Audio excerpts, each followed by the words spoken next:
Isa sa mga talagang na-appreciate ko tuwing napapadpad ako sa ibang lugar ay tuwing nakaka-discover ako ng mga putahing binibida ng mga lokal sa mga pinupuntahan kong probinsya.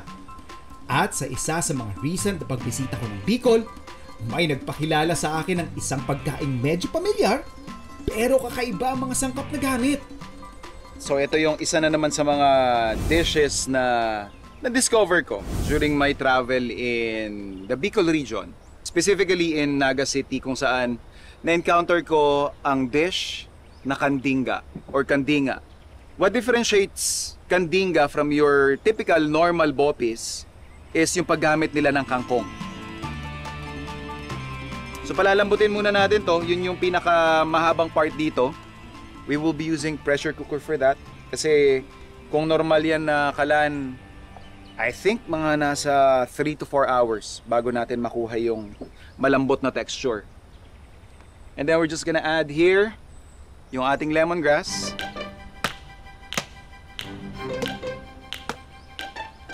We have here our garlic.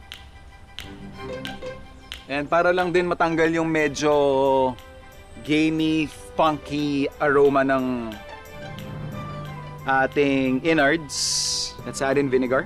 Then of course, water. Let's season this with some salt and peppercorns. Lastly, bay leaves. So palalambutin lang natin to sa pressure cooker. After that, palalamigin. And then, tatadtarin natin. Saka natin isasangkot siya sa iba pang ingredients.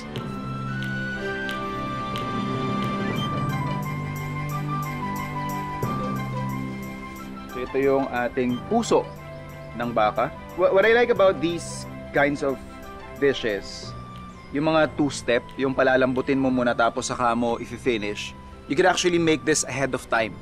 So kunyari may pestahan sa inyo na kailangan mong gumawa ng isang malaking batch ng bopis, pwede mong pakuluan yan days before, ilagay mo sa fridge. Ang advantage kasi nun is mas madali mo siyang maikakat.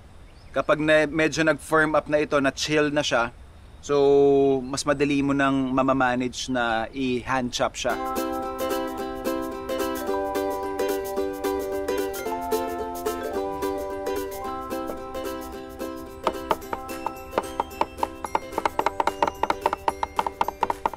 Na-hand chop na natin yung ating beef heart and lungs, hot pan, oil, and then yung ating pangkandinga. Habang sinisir natin yung ating chopped parts, punta muna tayo dun sa ating aromatics. Luya natin.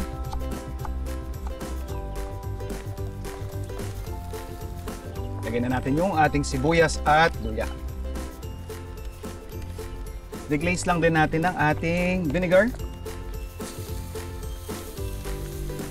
Season natin ng fish sauce, pepper,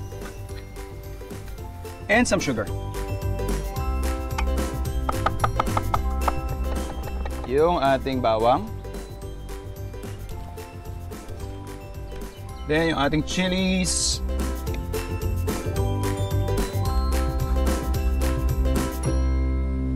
And to finish off our dish, ito yung tatak kandinga.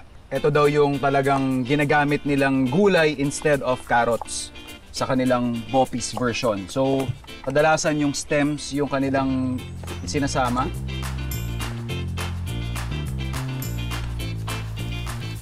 Nasangkot siya na natin lahat ng ating ingredients. Ihabod na natin yung ating kangkong. Pwede tayo mag-plate ng kandinga.